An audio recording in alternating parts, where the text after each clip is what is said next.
পরম প্রেমময় শ্রী শ্রী ঠাকুর অনুকূল চন্দ্রের চরণে শত সহস্র কোটি কোটি প্রণাম। পরম প্রেমময় শ্রী শ্রী বড়মার চরণে শত সহস্র কোটি কোটি প্রণাম। পরম প্রেমময় শ্রী শ্রী বরদার চরণে শত সহস্র কোটি কোটি প্রণাম। পরম পূজ্য পাদ ও দাদার চরণে শত সহস্র কোটি কোটি প্রণাম। বর্তমানাচার্য দেবীর চরণে শত সহস্র কোটি কোটি প্রণাম। ঠাকুর পরিবারের সমস্ত সদস্যদের চরণে আমার শত সহস্র কোটি কোটি প্রণাম। উপস্থিত ভক্তমণ্ডলীগণ, যারা আমার যাজন শুনছেন, তাদেরকেও জানাই আমি আমার আনন্দিত জয়গুরু। ছোট ছোট বাচ্চাদেরকে জানাই আদর, প্রীতি, ভালোবাসা, শুভেচ্ছা, যথাস্থানে যথাযোগ্যভাবে জয়গুরু। পরম প্রেমময় শ্রী ঠাকুর উনি মহামানব বইতে লিখেছেন ঠাকুরের ঘটনা, ঠাকুরের জীবন্ত ঘটনা। এগুলো আমি আপনাদেরকে বলে শোনাচ্ছি। ঠাকুর মানুষের সত্যিকারের যে আন্তরিকতার স্পর্শ অন্তর দিয়ে তিনি উপলব্ধি করতেন। সত্যিকার ভালোবাসার সুর ভর্ৎসনার মধ্যেও শুনতে পায়। তার চিকিৎসা কি শুধু রোগাক্রান্তদের নিয়ে? রোগ আসন্ন হলেই তিনি আগে থাকতেই টের পেয়ে যান। তখনই তিনি যথোচিত সমাধান করে দেন। একদিন রোগী দেখে কাশীপুরের পথ দিয়ে ঠাকুর ফিরে আসছেন। রাস্তায় দেখলেন বাজার থেকে একজন লোক ফিরছে, হাতে তার কয়েকটা মাছ। লোকটিকে দেখেই তার মনে হলো সে রোগী আক্রান্ত হবে। তাকে সাবধান করে দিয়ে বললেন, ও মাছ তুমি খেও না বাপু, অসুখ করবে। লোভী মানুষ সে কথা শুনবে কেন? কিছুটা অগ্রাহ্য করে সে চলেই গেল। কিন্তু কিছুক্ষণ পরেই সংবাদ এলো লোকটি কলেরায় আক্রান্ত হয়েছে। মাছ খাবারও তার অবসর হয়নি। ওষুধ দিলেন তিনি, রোগী নিরাময় হলো। রোগ না হবার আগেই কেমন করে তিনি জানলেন? এ সম্বন্ধে তাকে পরে যখন প্রশ্ন করা হলো, তিনি বললেন, মানুষ কোনো জিনিস নিয়ে যদি সিনসিয়ারলি এনগেজড, মানে মনে প্রাণে যদি ব্যাপৃত থাকে, তা অ্যাপ্লাই করে বা প্রয়োগ করে, তাহলে তা হতে মানুষের অভিজ্ঞতা হয়েই যায়। কমন সেন্স গ্রো করে, সহজ জ্ঞান গজিয়ে ওঠে, ঠাকুর বললেন। আর অবশ্যই তা সংস্কারের মতো হয়েই আসে। তার ফলেই বোধ হয় আমার অমন্তরও হয়েছিল। ঠাকুর এ কথাগুলো বললেন। কোনো কিছুতেই অস্পষ্ট, ধোঁয়াটে বা আজগুবি ধারণার অবকাশ রাখেন না তিনি। সাধ্য মতো সব কিছুরই যুক্তিসঙ্গত ব্যাখ্যা করেন। পরমপ্রেমময় শ্রী ঠাকুর উনি আমাদেরকে বলেছেন, এসব কথাগুলো আরামসে উনি বলে দিতেন। এই জন্য ধর্ম তাদের কাছে শুধু আজগুবি অলৌকিকত্বের উপর ভিত্তি করে দাঁড়িয়ে আছে, তাদের ধাক্কা লাগে, তারা হতাশ হয়, নিরুৎসাহিত হয়ে পড়ে। দেব দুর্লভ প্রত্যাদর্শের তিনি অধিকারী ছিলেন। এই দুর্লভ শক্তি কর্তৃক কখনো তিনি মহাশক্তিধর নিষ্ঠাবান সাধকের দুষ্কর তপস্যায় অধিগত হন। অথচ পরম ভরসার সঙ্গে তিনি বলেন, সবার জীবনেই তা ঘটতে পারে। যদি ঐকান্তিকতা, তীব্র তপশ্চর্যা প্রভৃতির উপর আধিপত্য হয়, নিরবিচ্ছিন্ন প্রচেষ্টার ফলে নিজের মস্তিষ্ক থেকে অজ্ঞাতসারে এমন সমাধান বাণী এক এক সময় বেরিয়ে আসে, মনে হয় যেন কোনো এক অদৃশ্য দেবতার উচ্চারিত দৈববাণী, যেন এক পার্থিব অপার্থিব অলৌকিক আশীর্বাদ। আসলে এই অলৌকিকত্ব কোনো দৈবায়ত বিভূতি নয়, অনুশীলন সাধ্য যোগবল। ডাক্তারিতে ক্রমেই যখন তার পয়সা বাড়তে লাগলো, তখন গ্রামবাসীরাই ভিজিটের হার বাড়িয়ে বাড়িয়ে সেই সময় সবচেয়ে বড় ডাক্তারের সামনে সমান 16 টাকা নির্দিষ্ট করে দিল। কিন্তু অনুকূলচন্দ্র দেখলেন ব্যাধির মূল হচ্ছে দেহে নয়, মানুষের মনে। মনের চিকিৎসা না করতে পারলে শুধু দেহে শান্তি প্রলেপ দিয়ে স্থায়ী ফল পাওয়া যাবে না। পরমপিতা শ্রী ঠাকুর উনি তো ডাক্তার ছিলেন, উনি ডাক্তারিও করতেন। ডাক্তারি করার সঙ্গে সঙ্গে মানুষের যে মনও তিনি ভালো করে নিরীক্ষণ পরীক্ষণ করতেন। কেমন করে করতেন? মানুষের সঙ্গে কথাবার্তা বলে, মানুষকে দেখে, মানুষকে বুঝে, তবে তিনি দেহেরও তো রোগ নিরাময় করতেন, তার সঙ্গে মনের রোগও নিরাময় করতেন। কি করে তিনি এই যে মনের রোগ সারাতেন? দেহের চিকিৎসা ছাপিয়ে অতলস্পর্শ মনের চিকিৎসায় আত্মনিয়োগ করতে কৃতসংকল্প হলেন তিনি। যখন তিনি মনের রোগ পুরোপুরিভাবে সারিয়ে দিতে পারতেন মানুষের, তখন তিনি কি করলেন? মানুষকে নিয়ে তিনি সৎসঙ্গ গঠন করে ফেললেন। একটা মানুষ নিয়ে না, একেকটা দল, সঙ্গদল হয়ে গেল। সেই সৎসঙ্গের দল তিনি আরম্ভ করে দিলেন।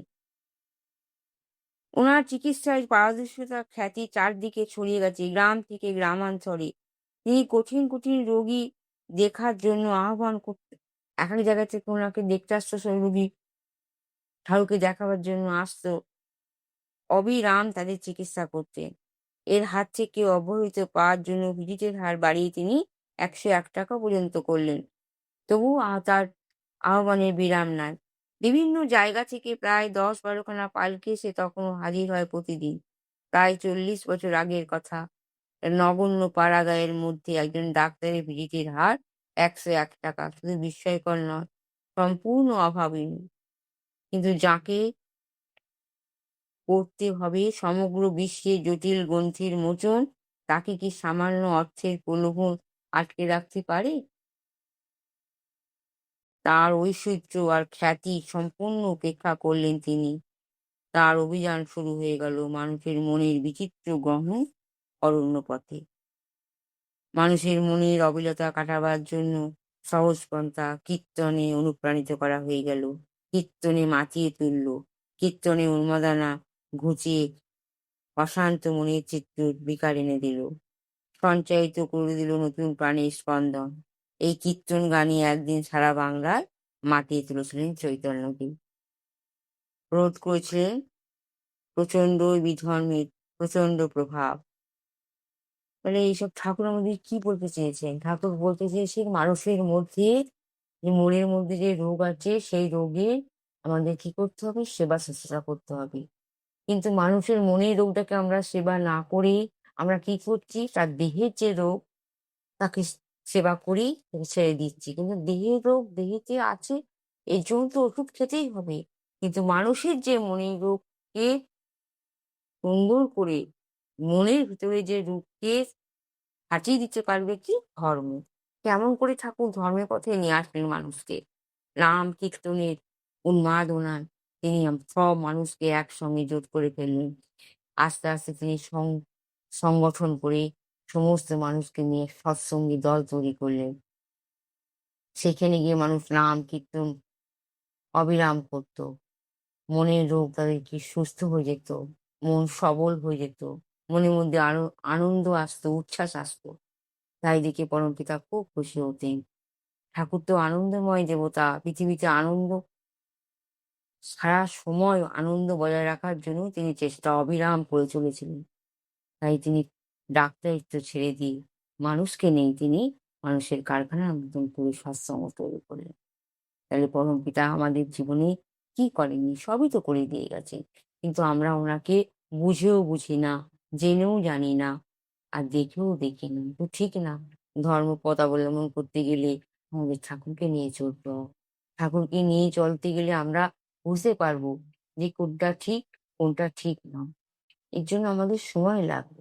নিত্য দৈনন্দিন ঘুম থেকে উঠে পরমপিতার কাছে এসে সাষ্টাঙ্গে প্রণাম করে ঠাকুরকে অন্তর থেকে ভালোবাসতে হবে। অন্তর থেকে তাকে জানাতে হবে আমাদের শেষে ঠাকুরকে, "ঠাকুর তুমি প্রণাম গ্রহণ করো।" তারপরে সাষ্টাঙ্গে প্রণাম করি, ভালো করে মন দিয়ে ইষ্টভীতি করি ঠাকুরকে আমাদের ডাকতে হবে। ইষ্টভীতি যদি আমরা ঠিকভাবে করতে পারি, তাহলেই বুঝতে পারবো পরমপিতার ২ হাত তুলে আমাদের কাছ থেকে ইষ্টভীতি নেন। যেমন তেমন করে ইষ্টভীতি করলে সেই ইষ্টভীতি ঠাকুর নেন না। ঠিক সুন্দরভাবে মন দিয়ে নিষ্ঠাভাবে পরিষ্কার পরিচ্ছন্ন সদাচার করে ঠাকুরকে যদি আমরা ইষ্টভীতি করতে পারি, তাহলে সেই ইষ্টভীতি ঠাকুর আমাদের গ্রহণ করে। ঠাকুর যদি সমস্ত ডাক্তারি ছেড়ে মানুষের মনের রোগকে নিয়ে মানুষকে সেবা করে যদি উনি মানুষকে মনুষ্যত্ব দিতে পারেন, আমরা ওই সেবাটাকে কেন্দ্র করে সেবা ঠাকুরের কাছ থেকে নিয়ে যদি আমরা ঠাকুরকে খুশি করতে পারি, তবেই তো আমাদের জীবন ধন্য হবে। আমাদের জীবন ধন্য দেখে পরমপিতা সত্যি সত্যিই খুশি হবেন। ঠাকুরকে খুশি দিতে পারলেই আমরাও নিজে খুশি হব। তাই আজকে এই সুন্দর দিনে পরমপিতার আচল চরণে আপনাদেরকে সবাইকে বলছি, ঠাকুরকে নিয়ে চলুন। বছরের ১ম দিন থেকেই আপনারা সবাই শপথ করুন যে ঠাকুর আমাদের সবারই ঠাকুর। উনাকে ডাকতে হবে। ঠাকুর যেভাবে আমাদেরকে ডাকতে বলেছেন ঠিক সেইভাবে। এর মধ্যে কোনো গলদ থাকবে না, কোনো টান থাকবে না অন্যদিকে। ঠাকুর আমার এই চাই, ওই চাই, সেই চাই না। নিষ্ঠাভাবে পরমপিতাকে কায়মনে বাক্যে প্রার্থনা করতে হবে, ঠাকুর তুমি তো আমাদের সবার। তুমি আমাদের যা, যা জিনিস দিয়ে গেছো, নীতি, বিধান এসবগুলো যেন ঠিকভাবে আমরা পালন করতে পারি। দৈনন্দিন জীবনে নিয়মিতভাবে যদি আমরা এসব নিয়ে চলতে পারি, তাহলে আমাদের ভালো তুমি তো ঠিক করে দেবে। আমরা ভালো-মন্দ কিচ্ছু বুঝতে পারবো না। কিন্তু পরমপিতাকে আমি ডাকতে তো পারবো। পরমপিতাকে যদি আমি ঠিকভাবে ডাকতে পারি, তবেই তো আমার যে কি মঙ্গল আর কি অমঙ্গল ঠাকুর নিজেই ঠিক করে রেখে দিয়েছে, সেগুলোই দেখতে পাওয়া যাবে। তাই আপনারা সবাইকে ডাকুন, ঠাকুরকে নিয়ে চলুন। সবার মিলে ঠাকুরকে বলুন, "ঠাকুর তুমি যা করো তাই মঙ্গল। তোমার ইচ্ছাই আমার মধ্যে পূর্ণ হোক। আমি আমার ভালো-মন্দ কিচ্ছু বুঝতে পারছি না। ঠিক যেরকম বিশ্বের চিন্তা তোমার মাথার মধ্যে আছে, আমি তো সাধারণ মানুষ। আমার মঙ্গলের পথ তোমার হাতেই রয়েছে। নববর্ষের ঢের সারা প্রণামীয় ভগবান। তুমি ভালো থেকো, সুখে থেকো, শান্তিতে থেকো।" আর কথা বলতে গেলে অনেক কথাই বলা হয়ে যায়। আপনাদের সবাইকে জানাই আমার আনন্দ জয়গুরু।